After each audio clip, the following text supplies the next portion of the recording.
The world is too small, our wisdom too limited, our time here too short to waste any more of it in winning fleeting victories at other people's expense.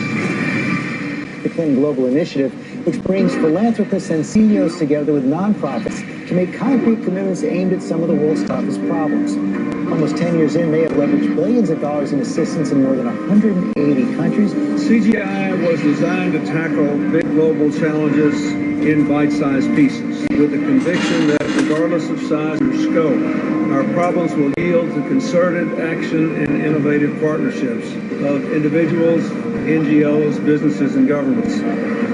We have to now find a way to triumph together.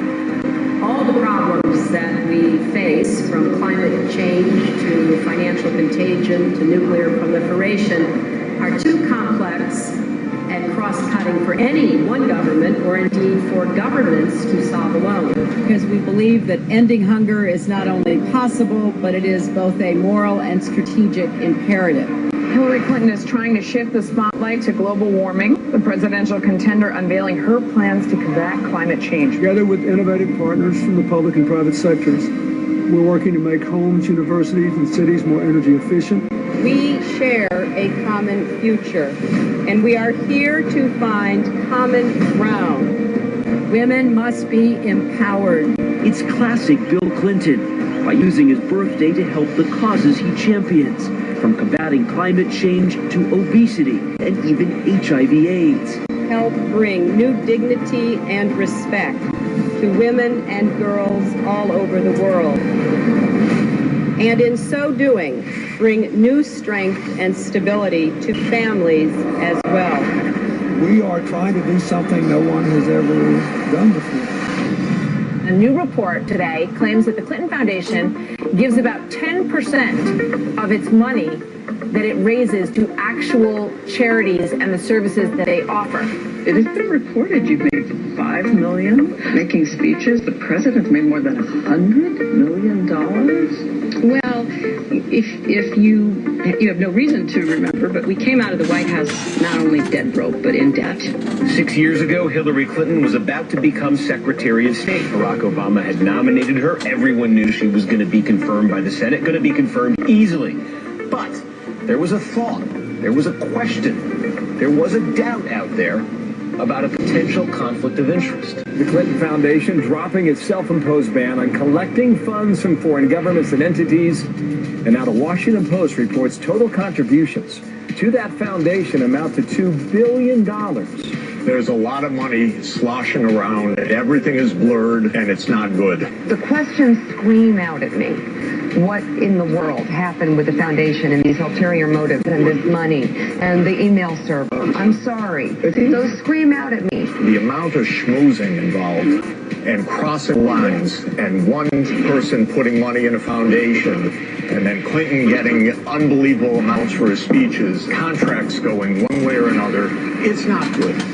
I look forward to working with all of you, particularly the appropriators. We have a lot of work to do, and it is such important work that lies ahead.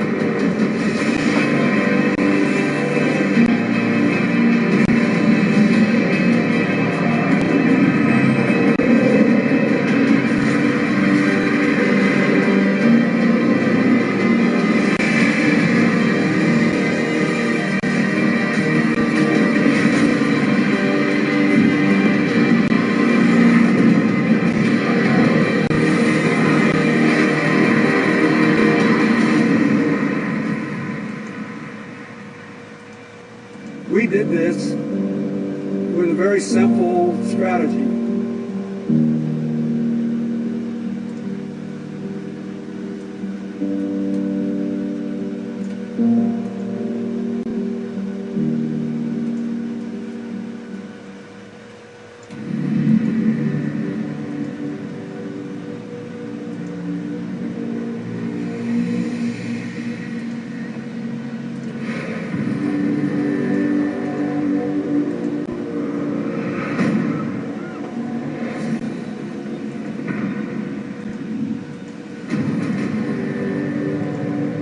Africa is a continent that has been a chamber of horrors for decades.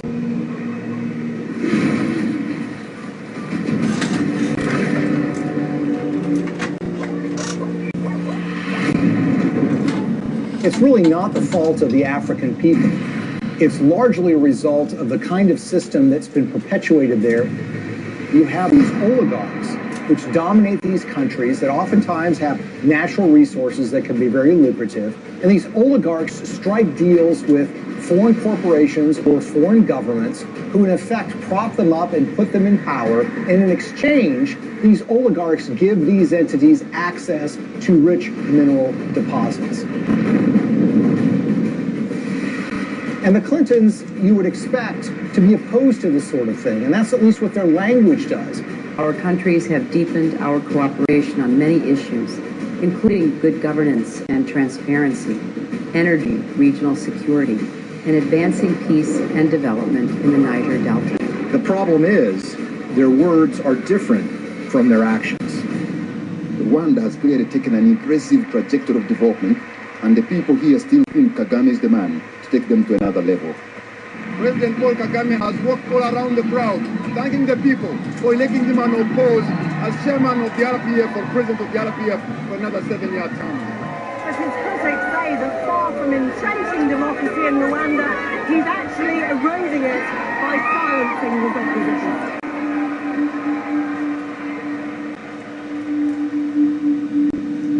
Paul Kagame has been praised by Bill Clinton and the Clinton Foundation. But the fact of the matter is Paul Kagame has a terrible human rights record. He's accused of aiding military operations in the neighboring Democratic Republic of Congo, and that actually forced the recruitment of child soldiers. The UN has identified him as being involved in activities that entailed massive human rights violations. Newer opposition parties that have been formed in the last year or two have one by one been silenced or otherwise excluded from the race. And individuals, not only politicians, but even journalists, for example, and other Rwandans who may have views different from those of the government, have found themselves at the receiving end of what has become quite a violent campaign of intimidation. Well, Paul Kagame is a friend of Bill Clinton's. I want to say a special word of appreciation for the leadership of President Kagame. I'm greatly humbled to receive this Clinton Global Citizen Award. He's actually given awards by Bill Clinton for his conduct as the leader of that country, and they regale him as a great military leader. This is the sort of legitimization that we don't want of these kinds of dictators and leaders. That's the kind of legitimization that the Clintons have engaged in. And they've done it in a way that creates commercial opportunities for donors and friends and allies who want to do business in Africa.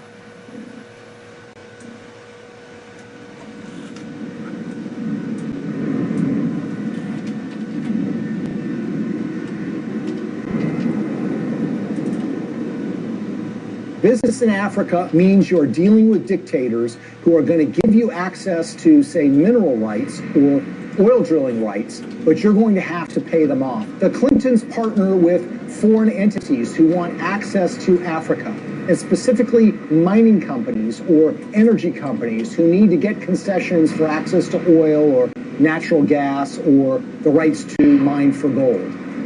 Those two make a powerful alliance because these companies will give money to the Clintons, either in the form of speaking fees or in the form of donations to the Clinton Foundation. And the Clintons will then, in effect, do their bidding before the halls of power and corridors of power in Africa. And they will go to foreign governments and encourage them to do business with individuals who are putting money in their pocket. And this leads to some amazing fits of behavior that, in a way, are just reminiscent of 19th century colonialism. A perfect example of this is Ambassador Joe Wilson. Joe Wilson is a longtime friend of the Clintons. In fact, he endorsed Hillary Clinton in the 2008 presidential election. And it was also thought that he might become a senior official in Hillary Clinton's State Department. But the fact of the matter is Joe Wilson was up to something far more nefarious during Hillary Clinton's tenure as Secretary of State. In 2009, shortly after she became Secretary of State, when Wilson was the vice chairman of a company called Jarsh Capital, they took out a 50-year lease on 400,000 hectares in South Sudan. South Sudan was in the middle of a civil war, and this lease was actually signed with warlords who were involved in the civil war. These individuals who were engaged in massive human rights violations, including the massacre of opponent tribes. And basically what Joe Wilson was engaged in was something called investing in sovereignty changes. They were basically cutting deals, lucrative deals, worth potentially hundreds of millions of dollars with these warlords. And the expectation was simple. These warlords would take power, then they would give them access to these lands where they could make huge amounts of money exploring for natural gas, exploring for oil, and for mineral rights. Ambassador Joe Wilson isn't the only Clinton friend and foundation donor who was working in war-torn countries.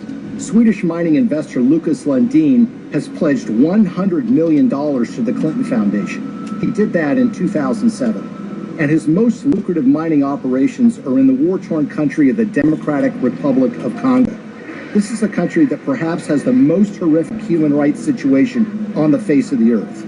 By the time Lucas Lundin made his $100 million pledge to the Clinton Foundation, his Congo operation was making, quote, staggering profits, end quote, according to his own financial statements. His overall capitalization was $20 billion.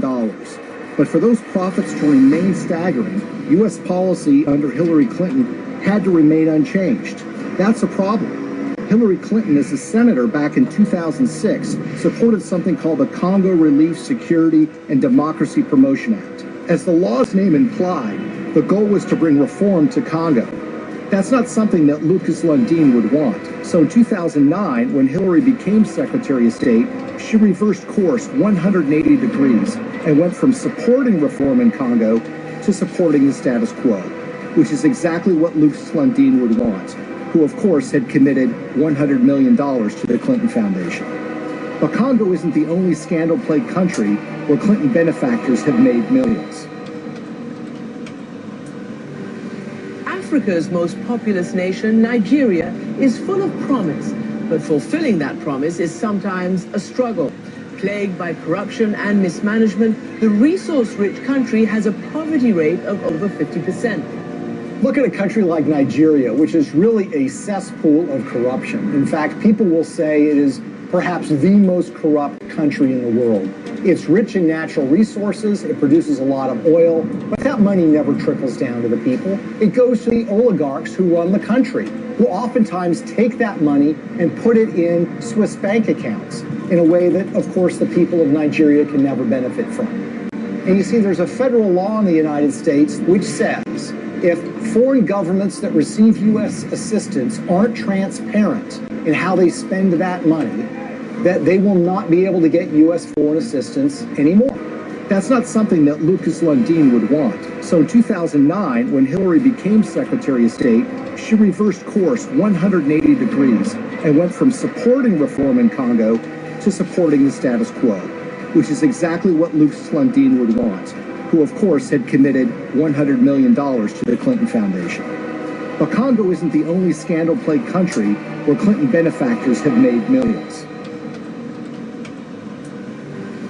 Africa's most populous nation, Nigeria, is full of promise, but fulfilling that promise is sometimes a struggle. Plagued by corruption and mismanagement, the resource-rich country has a poverty rate of over 50%. Look at a country like Nigeria, which is really a cesspool of corruption. In fact, people will say it is perhaps the most corrupt country in the world. It's rich in natural resources, it produces a lot of oil, but that money never trickles down to the people. It goes to the oligarchs who run the country, who oftentimes take that money and put it in Swiss bank accounts in a way that, of course, the people of Nigeria can never benefit from. And you see, there's a federal law in the United States which says if foreign governments that receive U.S. assistance aren't transparent in how they spend that money, that they will not be able to get U.S. foreign assistance anymore. It's about transparency. But there's a way around that law. You can get a waiver from that law. How?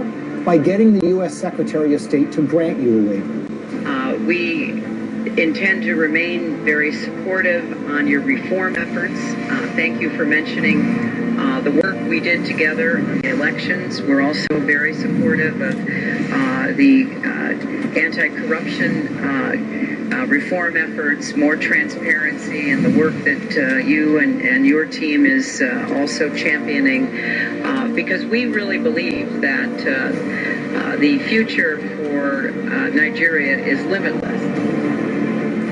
So in the case of Nigeria, they receive hundreds of millions of dollars in U.S. foreign assistance. They've not made progress in being more transparent. And of course, they've gotten exemptions from Hillary Clinton while she was Secretary of State. What's so curious about this is what was happening commercially to the Clintons while this was going on. Bill Clinton, for the first time ever, gets paid highly lucrative speeches in Nigeria, which had never happened before. In fact, he gets paid to do 2 speeches for $700,000 apiece by a businessman in Nigeria who just happens to be close with the president of that country. Keep in mind, by the way, that his normal speaking fee is less than $200,000 a speech.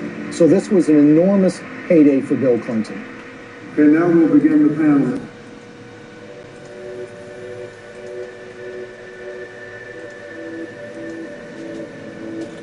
One of the pinnacles of power in that country is a gentleman named Gilbert Chagoury. Gilbert Chagoury, who has committed $1 billion to the Clinton Global Initiative, is connected to another individual in the Clinton orbit. That would be Mark Rich, the billionaire who was on the FBI's 10 most wanted list that was suddenly and surprisingly pardoned by Bill Clinton in 2001. Mark Rich, you might recall, is somebody who was trading oil with the Ayatollah Khomeini of Iran at the same time that the Ayatollah was holding 50 Americans hostage. He also had a long history of busting UN sanctions by trading oil with the apartheid regime in South Africa and a whole host of other nefarious governments. Well, Gilbert Chagoury, the high Clinton donor, was business partners with Mark Rich. Together, they sopped up oil assets in Nigeria and sold them on the oil market for the benefit of a corrupt individual who was leading Nigeria at the time, named General Abacha. Abacha smuggled, by some estimates, $4 to $8 billion out of the country and put them in European bank accounts.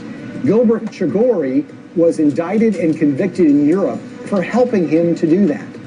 He was charged for aiding and abetting a criminal enterprise and on money laundering charges. And the suffering that ends up being done here is by the people of Nigeria, who see their leadership getting a pass from the United States.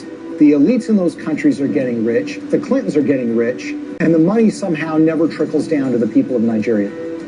Sadly, this theme of resources not trickling down to those most in need is a common one when it comes to the Clintons.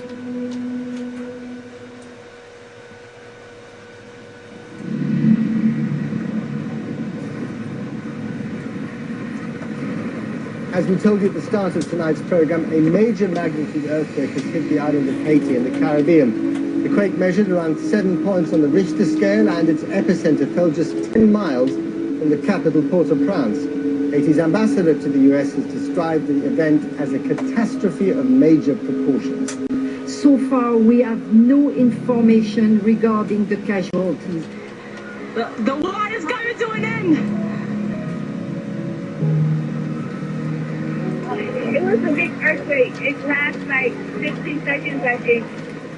Probably the most devastating humanitarian crisis that Hillary Clinton faced during her tenure at the State Department was the tragic earthquake in Haiti. It happened in January of 2010, and literally in a matter of seconds, 250,000 people were estimated to have died, and a large portion of the Haitian infrastructure and economy was just decimated. It was a crisis on a massive scale. The United States is offering our full assistance to Haiti and to others in the region. We will be providing both civilian and military disaster relief and humanitarian assistance, and our prayers are with the people who have suffered, their families, and their loved ones. In the days and weeks that followed the earthquake in January of 2010, Hillary Clinton made visits to Haiti. And here's the latest on Haiti. U.S. Secretary of State Hillary Clinton arrived in Port-au-Prince just about an hour ago. She is the highest-ranking U.S. official in Haiti right now since Tuesday's earthquake. She's meeting with Haitian leaders and international officials to discuss the rescue and relief efforts.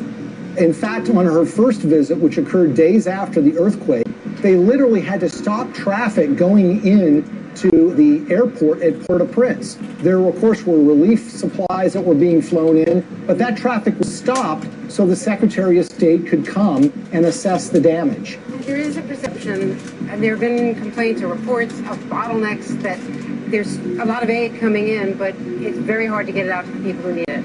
That's just not true. The aid is coming in, we're getting it out, there's just not enough of it yet. She flew in with her political aides on a large federal airplane. She landed at the airport. She made a large press conference, made statements about her commitment to rebuilding this country, and then she was soon whisked away, headed back to Washington, D.C. Theirs is a city in ruins, a country which can do little but wait for help to arrive. The international community responded in the way that you would expect it to. That is, large amounts of money were committed, up to $13 billion from international relief organizations. And of course, you had the official role of the State Department, which would be point on U.S. taxpayer dollars going to Haiti for the purposes of relief. I want to assure the people of Haiti that the United States is a friend, a partner, and a supporter. Hillary Clinton's State Department would oversee the reconstruction effort, with Chief of Staff Cheryl Mills responsible for the allocation of U.S. tax dollars through USAID. And Bill Clinton, already appointed Special Envoy to Haiti for the United Nations, was named co-chair of the Interim Haiti Recovery Commission, along with a former Haitian Prime Minister. I hope it will be rebuilt in a much stronger and more sustainable way, and I think the Haitians want that. So this was clearly a Clinton operation from the beginning. Now, the Haitians had their own ideas about how best to rebuild their country. They wanted new roads. They wanted buildings rebuilt. And that's what you would expect. This is how you recover from an earthquake. The problem is that the Clintons had their own agenda, the interests of major donors who had a vested interest in spending that money in Haiti in ways that would benefit them. And so you immediately had this clash between the Haitians and the Clintons.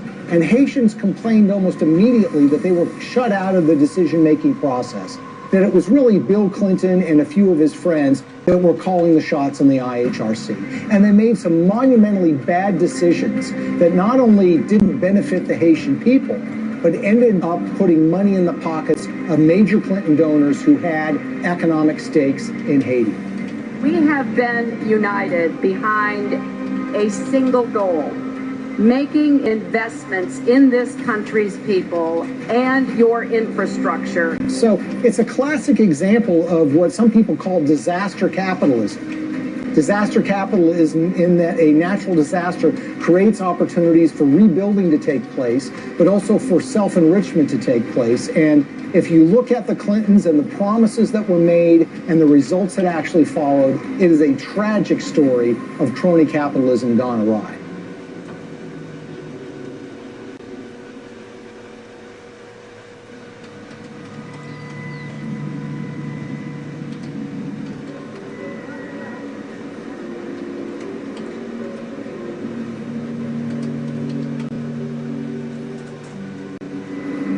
The single largest relief project that the United States committed taxpayer dollars to, $124 million to be exact, was a project called Caracol, a textile factory that was built in the northern part of the country that was supposed to create some 60,000 jobs and was supposed to create tremendous economic growth. There's a problem here already. You see, the earthquake affected the southern part of Haiti. The northern part of the country was entirely unaffected. But who were the beneficiaries of this? Companies like Gap, Target, and Walmart, to name a few. The Caracol factory was built, but it didn't create 60,000 jobs. It created barely 5,000 jobs. But the major American companies who got textiles tariff-free, made at low wages, benefited enormously. And the end effect on the Haitians was very, very minimal.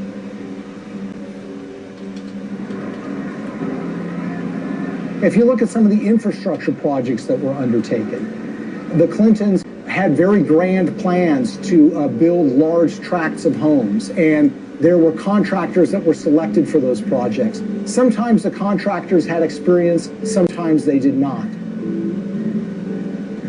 There's one company in Florida that spent $1 million getting equipment into Haiti. They had experience in disaster relief, but according to the owners of that company, they only made a small donation to the Clinton Foundation. And guess what? They didn't get any relief contracts. On the other hand, the contractors who did win the awards were given the opportunity to build homes, and in some instances were supposed to build tens of thousands of homes for Haitians. They ended up building a fraction of that. For instance, New Settlements program was supposed to build 15,000 homes for $53 million. Instead, it built 2,600 homes, less than a quarter of the original estimate, for $90 million, or $47 million over budget. And they got away with it. So you had contracts going to these relief organizations that were also involved with the Clinton Global Initiative. And you had this one organization, Dahlberg, that was supposed to do an assessment for relocating people that suffered from the earthquake. They determined that people should be moved to a site that happened to be on a cliff that was highly unstable. USAID's Inspector General reviewed Dahlberg's recommendations and found them basically unusable. One member of the USAID shelter team was quoted by Rolling Stone magazine as saying that the recommendations were so bad, it looked like the team never even got out of their SUVs. Another person said that only one of the people that was sent to Haiti by Dahlberg actually spoke French. Telecom mogul Dennis O'Brien is one of the world's richest people, and he's finding opportunities in the poorest country in the Western Hemisphere. The Irish billionaire is the largest private investor in Haiti through his company Digicel, and he's now leading the Clinton Global Initiative efforts down in Haiti. Probably no one came out better in the Haitian reconstruction effort than an Irish billionaire named Dennis O'Brien. He's a Clinton Foundation donor, giving them between $5 and $10 million. He helped arrange speeches for Bill Clinton, too. The interest of the Obama administration, particularly the former Secretary of State Hillary Clinton, you know, all the different things that have happened to help Haiti get up off the floor have been led by the U.S. And he was the owner of something called Digicel, which is a cell phone company at the time of the earthquake. As part of that relief effort, the State Department, run by Hillary Clinton, wanted to fund a mobile money transfer service that would allow Haitian citizens to transfer and receive money on their phones. Well, Digicel applied to be the recipient of that grant money. 4 weeks after their application, Digicel actually sponsored a speech for Bill Clinton in Jamaica, and they paid him $225,000. And as it turns out, within 4 months of that speech, Digicel would receive the first installment of that grant money. The earthquake actually has been great for Digicel and Dennis O'Brien. More than 4 years since a magnitude 7.0 earthquake devastated Haiti, and outrage there is growing over the largely failed reconstruction effort, despite the hundreds of millions of dollars in aid that has been collected and spent by the IHRC, the Interim Haiti Recovery Commission. So whether you're talking about housing or cell phones, you see that the people that are closest to the Clintons have made out very well from the Haitian earthquake. The rest of the country, the ordinary people of Haiti, not so much. Haitian activists staged a protest outside Hillary Clinton's Manhattan office. The demonstrators claim billions of dollars were stolen through the Haiti Reconstruction Commission headed by Bill Clinton. They also say Haiti was used as a cover for foreign governments to funnel kickbacks of possibly hundreds of millions of dollars to the Clinton Foundation. They say it was done in exchange for favors that Hillary was doing for them as Secretary of State. The tragedy is we had an opportunity to rebuild in a way that would give the people of that country hope. Sadly, that opportunity was squandered, and what took place, rather than rebuilding Haiti, was the self-enrichment by friends of the Clintons. For all of Bill Clinton's talk about building Haiti back better, the fact remains that the most visible evidence of Clinton's role in the recovery isn't the improvement of daily life for everyday Haitians, but the construction of new luxury hotels just miles from the folks who have been living in tarps USAID handed out immediately after the earthquake. We are telling the world of the crimes that Bill and Hillary Clinton are responsible for in Haiti. But while the world eventually lost interest in Haiti's recovery, the influence and connections afforded to donors from the Clinton Foundation appear to have been lessons learned by others. So how much do connections to the Clintons matter when you're talking about Haiti? Consider the case of gold mining. The government of Haiti had not granted a gold mining concession in 50 years. They decided to do so during the reconstruction of their country, which was being overseen by Bill and Hillary Clinton. What company did they select to get this gold mining permit? A company called VCS Mining. VCS Mining had very little experience in gold mining, but what did they have? They had connections. Shortly after they got that concession, someone joined their board of directors. It just happened to be Tony Rodham, brother of Hillary Rodham Clinton. It was a true disaster that followed the earthquake, which was the natural disaster. This was the man-made Clinton-caused disaster in relief that led to the wasting of enormous sums of money, the enrichment of elites that were friends with the Clintons, and the Haitians were left in a situation where their life was really not much better than it was the day after the earthquake happened.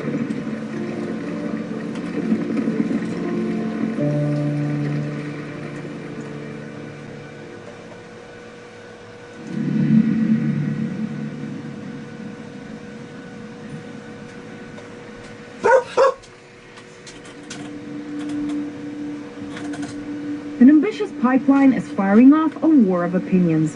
Environmental activists marched in Washington today to protest plans for the Keystone XL oil pipeline. A $7 billion project to transport 800,000 barrels of tar sands oil a day from Canada down to the Gulf Coast. In Washington, a showdown on the Senate floor today over the Keystone XL pipeline. The vote to approve the controversial pipe project has big political implications. The pipeline would create 20,000 jobs, but opponents say the environmental risk is too great. One of the touchstones of the climate change debate has been the Keystone XL pipeline. It's designed to carry oil from Canada through the United States to refineries in Louisiana and in Texas. The environmental movement has wholeheartedly rejected this deal from the beginning because they believe that it's going to further contribute to the problems of climate change. One, we are the people. Two, you can ignore. Three. Now, you would think that the Clintons would be opposed to the Keystone XL pipeline deal because of those concerns. And perhaps they might be, except for one or two problems, or should I say 1 or 2 million problems. You see, when Hillary Clinton became Secretary of State in late 2008, there was already an issue related to the Keystone XL pipeline sitting on her desk. She was going to have to sign an environmental and economic impact statement and decide whether the Keystone XL pipeline should go forward.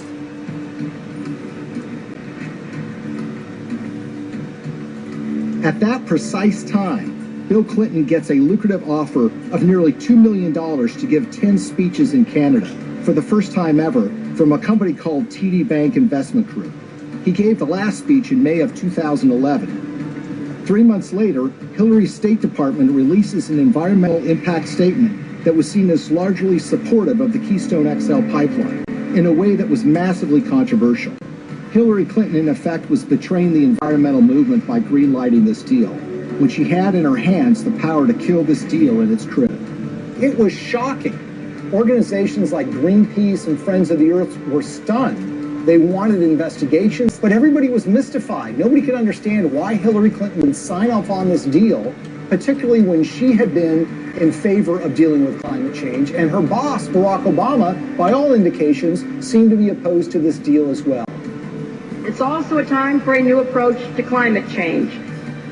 We know we've got to deal with global warming. We're seeing the effects of it.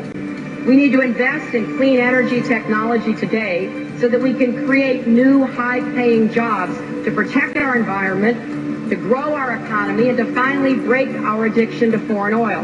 How did we go from the Clintons being in favor of fighting climate change and dealing with fossil fuel dependence to Hillary Clinton signing off on the Keystone XL pipeline? The evidence that we found was that it was about the money. This was not a philosophical change. This was not a new way of thinking about global warming. This was a way of taking $2 million in cash to essentially buy a decision by the Secretary of State.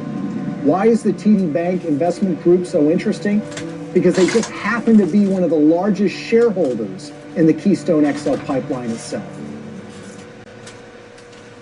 When we looked at Bill Clinton's pattern of giving speeches, we looked at who was paying him, when they were paying him, and if they have ever paid for a speech before. What's so stunning is that TD Bank had never sponsored a speech by Bill Clinton before. And then suddenly, in late 2008, when Hillary Clinton has been announced to be the Secretary of State, and when sitting on her desk is the matter of the Keystone XL pipeline, they suddenly decide to sponsor these speeches. And when people realized that the Clintons had pocketed about $2 million at the precise time Hillary Clinton was making this decision, it all now suddenly made sense.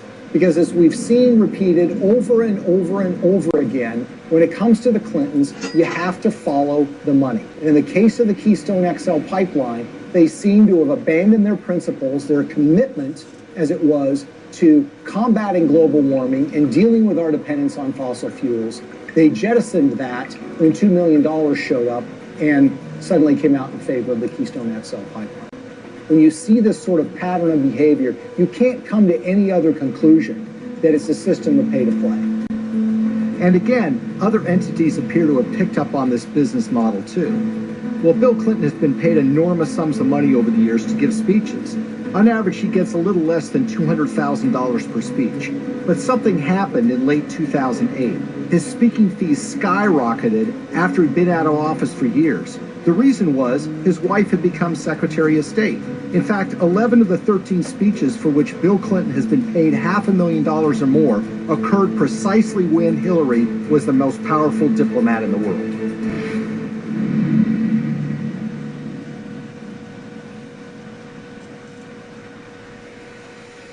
You will never contribute to an organization that will give you a higher probability of having your good intentions turn into real positive changes in other people's lives. That will give you a better chance of what you've done here tonight. His single biggest speech payday came from the Swedish telecom company Ericsson. And it's a very, very unusual and troubling story. Now, Ericsson is a Swedish telecom company that in 2009 and 2010 was in trouble with Hillary Clinton's State Department because Ericsson was selling a lot of telecom equipment to Iran, to Belarus, and to other oppressive governments, about which the State Department was concerned. Ericsson risked being put on a list by the federal government in the United States for trading with an enemy state. There was actually an effort being put forward in Washington to broaden Iranian sanctions, to include the very technologies that Ericsson was selling to the Iranian government. So it's against this background that Ericsson decided now might be a good time to hire Bill Clinton to give a speech. They had never paid for a speech by him before, and they decided to go in big, $750,000 for a single speech. 7 days after he gave that speech, Hillary's State Department came out with a statement which said, "We are not going to broaden sanctions on Iran to include technologies like telecom. We're going to rely and expect companies like Ericsson to police themselves." It was a massive win for Ericsson.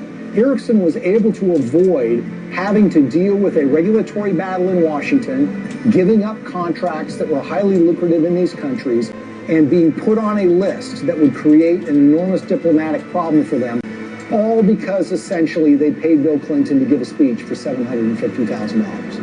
Will you continue to give speeches? Oh, yeah. I got to pay our bills.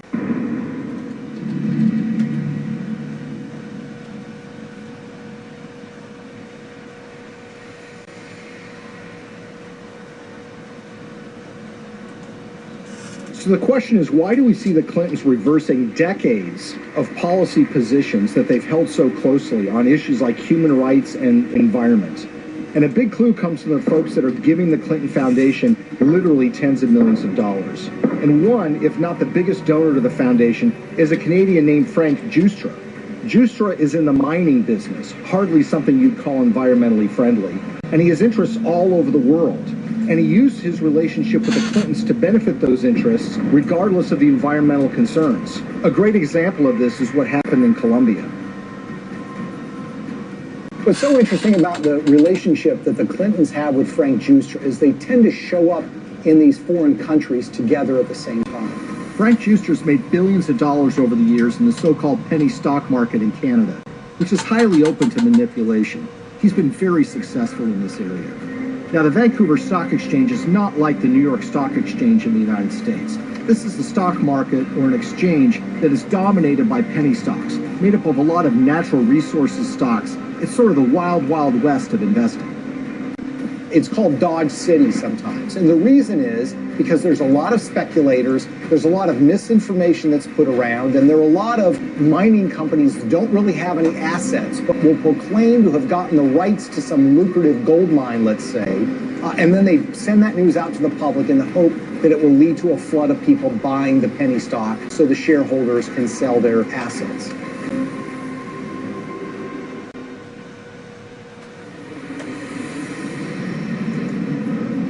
So in June of 2010, Bill Clinton and Frank Giustra fly to Bogota, Colombia. And who arrives there at roughly the same time? Secretary of State Hillary Clinton. The big thing from the news conference was where Bill and Hillary were dining the other night in Bogota. I had a chance to talk to her about her dinner experience in the Zona Rosa, and here's what she had to say. Dinner was good? It was excellent in every way. So it was like eating in the States, but eating in Bogota. Well, it was a real treat to be in Bogota and to be with people who love this city so much, including my husband. Now, in her memoirs, Hillary Clinton says that this is just a happy coincidence. But when you see what follows, you realize that this is no coincidence. The following morning, Bill Clinton has a breakfast meeting with the outgoing president of Colombia, President Uribe. Then, like a tag team, Secretary of State Hillary Clinton has a noon lunch meeting with him, and she grants him several favors, including technical agreements that the Colombian government wants. In the days that follow, something dramatic happens. Frank Giustra has 3 companies that get major concessions from the Colombian government: Pacific Rubiales, Petroamerica, and Prima Colombia Properties. One of those, Prima Colombia Properties, gets a concession to cut timber in a rainforest in Colombia along the Pacific coast. And that timber is not intended to export to the United States, but is intended for export to China. There's an outrage and upset environmentalists who realize what's going on, and eventually that permit is yanked by a future president of Colombia, but not before Frank Giustra's company is able to profit from cutting down these rainforests, which again is a behavior that runs so contrary to what the Clintons profess to be in favor of. We all know that in order to build low-carbon economies of the future, we need sustainable forests. I also know the future of our planet depends on healthy, standing forests. They've talked about the problems of deforestation. They've talked about the problems of the need for successful growing forests to mitigate carbon dioxide in the air. And yet, when this commercial opportunity was presented to a major donor of theirs, they seemed to be very much supportive of that and, in fact, helped to get him those concessions. He deserves the credit for this. This was his idea, not mine, and he raised the money. And it's an astonishing achievement. My job is to make sure that it's not in vain, that he gets the return of his investment and his compassion and his commitment. The Clintons appear to have changed their stance on issues even more significant than the environment, in ways that benefit those who have put money in their pockets.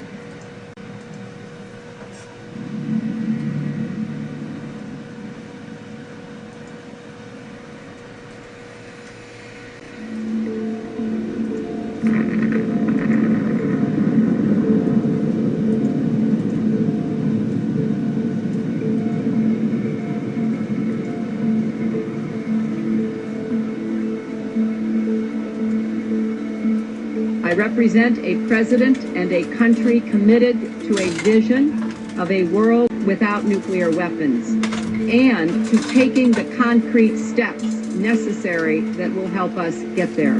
The Indian nuclear deal, I think, is so troubling because this is a core national security issue.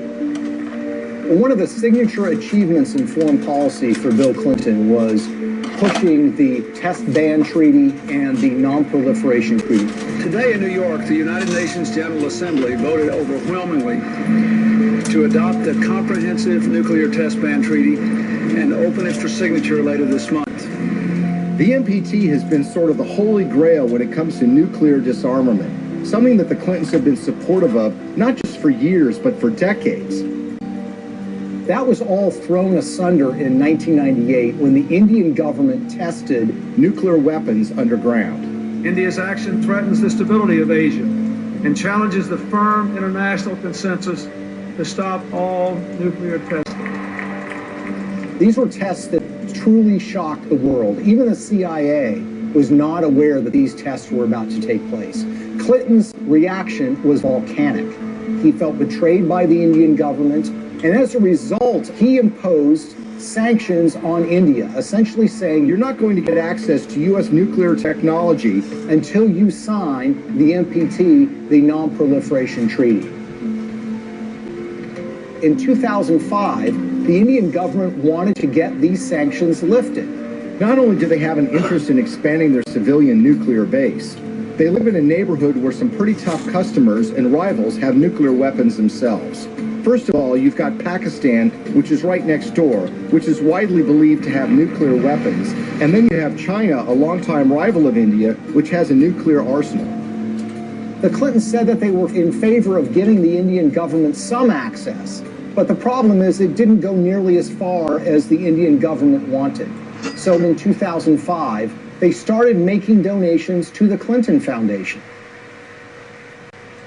This morning, yet another shady donation to the Clinton Foundation has surfaced, this time tied to a donor from India, apparently a friend of Bill Clinton. We're talking about tens of millions of dollars from Indian interests flowing into the Clinton Foundation. And we're talking about at least hundreds of thousands, if not millions of dollars in speeches that Bill Clinton was paid by interested parties in the Indian nuclear deal.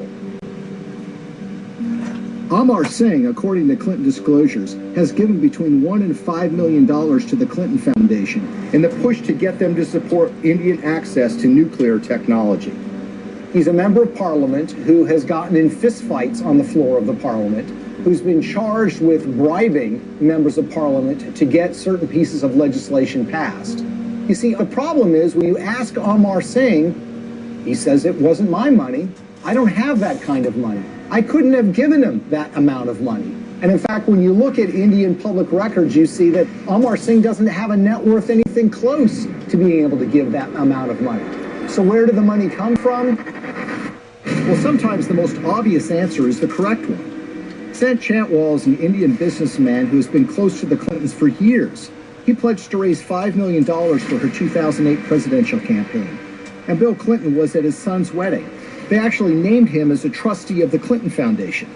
When Hillary Clinton was first running for the Senate in 2000, Sant Chantwal was in trouble with a federal agency called the Federal Deposit Insurance Corporation.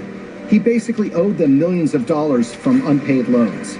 Well, in 2000, Chantwal throws a fundraiser for Hillary Clinton, and he brings in $500,000. A few months later, with Bill Clinton still president of the United States, Sant Chantwal's case with the FDIC was abruptly settled for a mere $125,000. So basically, the federal government got pennies on the dollar. He would actually go on to plead guilty for funneling $180,000 in illegal campaign contributions to Hillary Clinton, among others. And no one seems to have made the connection. Well, maybe one reason no one made the connection is because the Clinton Foundation mysteriously erased any mention of Sant Chantwal from the website once he had admitted to his illegal activity. So here we are years later, and we've got this donation in a guy's name who swears he didn't actually make the donation. And you've got this longtime Clinton benefactor who actually gets the highest civilian award in India because of his role in changing Hillary Clinton's mind on this nuke deal. Sant Chantwal says he's worked with everybody and even laid the foundation of the Indo-US nuclear deal. So the Indian government says that they've given you this award for your role in pushing the Indo-US nuclear deal forward. How exactly would you describe the role you played in this? Well, I can tell you Indian nuclear power deal. If you look at it, I'm the first one. I laid the foundation.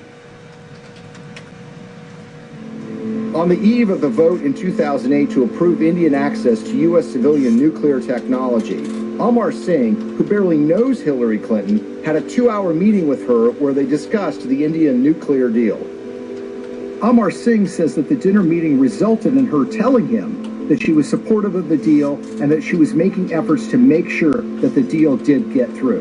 And lo and behold, by 2008, Hillary Clinton was fully in support and in favor of this policy in a way that was a complete reversal of the position that she had taken before.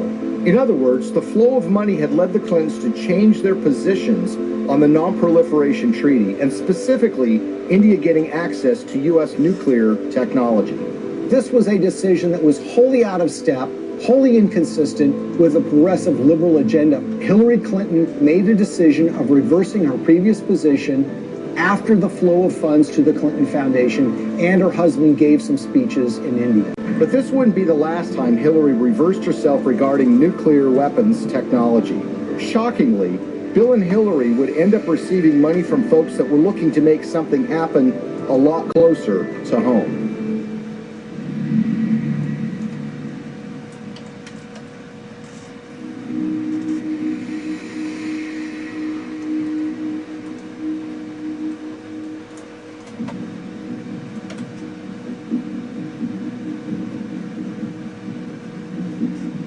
I think the Russian uranium story is perhaps the most shocking and most blatant example of how the Clintons operate.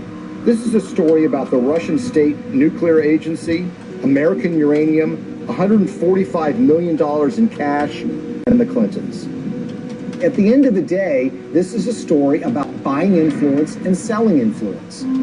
The Clintons are the sellers of influence, the Canadian investors and the Russians are the buyers. Bill Clinton had gone to the Central Asian country of Kazakhstan in 2005 with Frank Giustra. Kazakhstan is a country that's been run since the collapse of the Soviet Union by a dictator named Nazarbayev, who shuts down political opposition and tortures political opponents.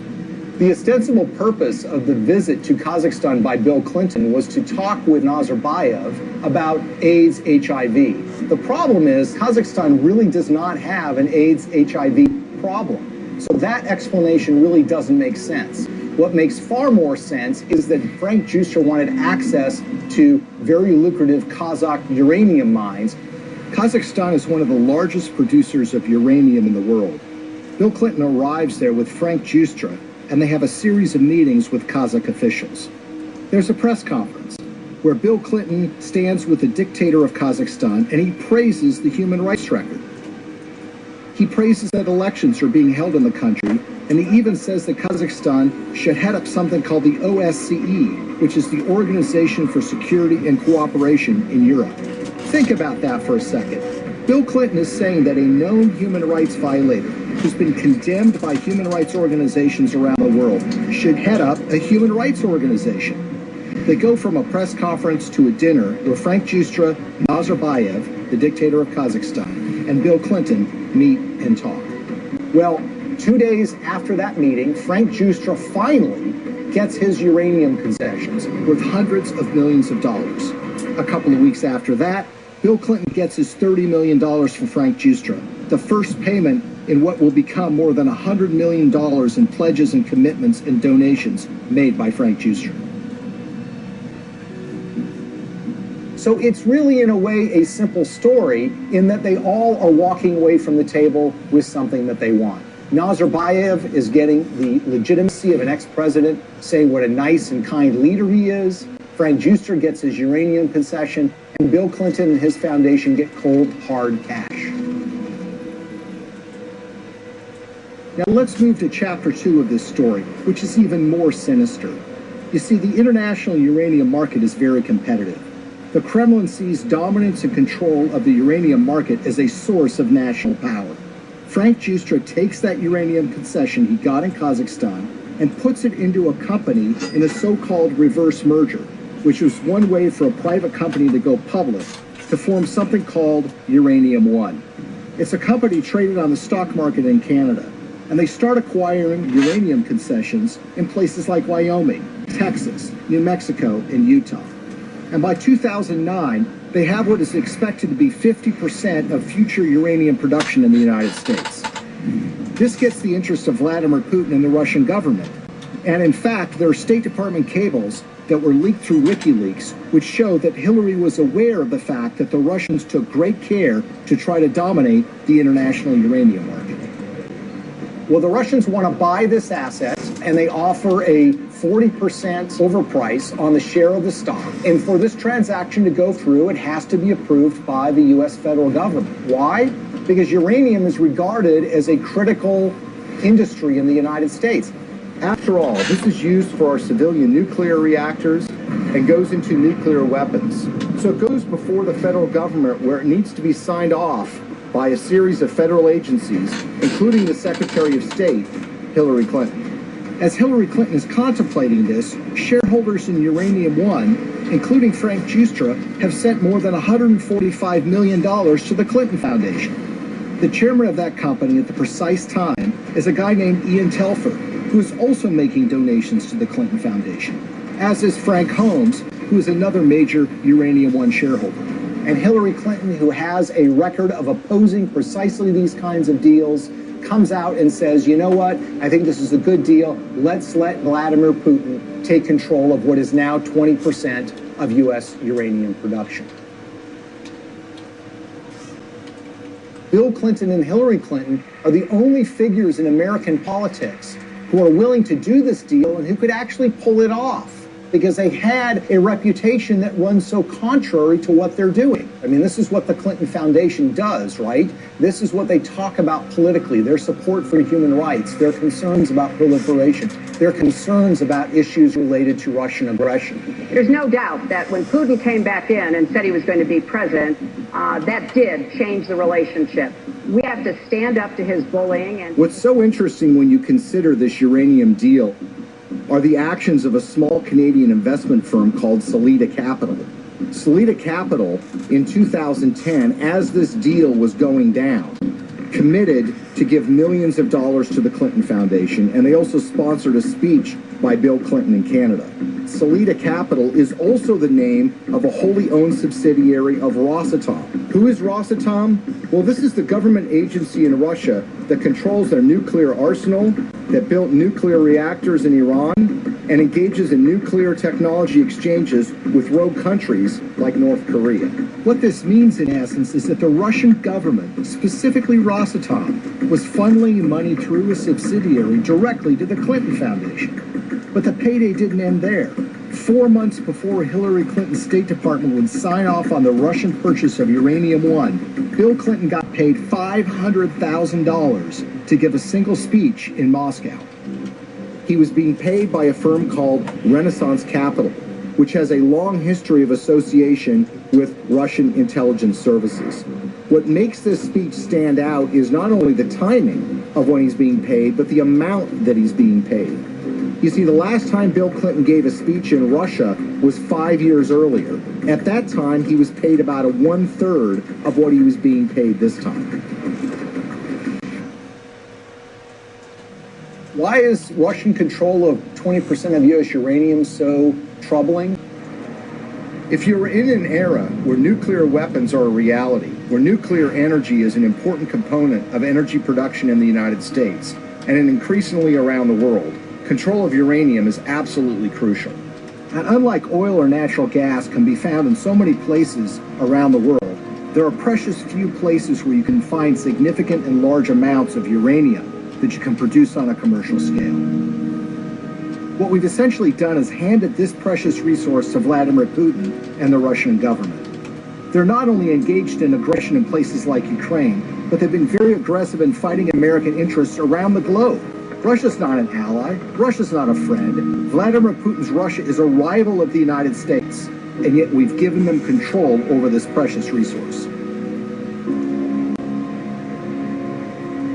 Uranium, the key mineral in nuclear generation, is a domestic resource. This is what's going to power America. I think a lot of people in Middle America would be surprised to know that the Russian government is doing business in places like Colorado or Wyoming or Utah. These are small mining towns. These are operations that have existed for a while, that have been under the control of American companies or for a while Canadian companies. But it's now Russian companies that control this, and those companies are controlled by the Russian government. Having read through the archives of the KGB, the files that they have been released, I can tell you that they look at the United States as weak and ineffectual. This is a thuggish government that is engaged in massive human rights violations. There are opponents of this regime that have been killed or have disappeared. There's been persecution of human rights organizations. There's been persecution of homosexuals.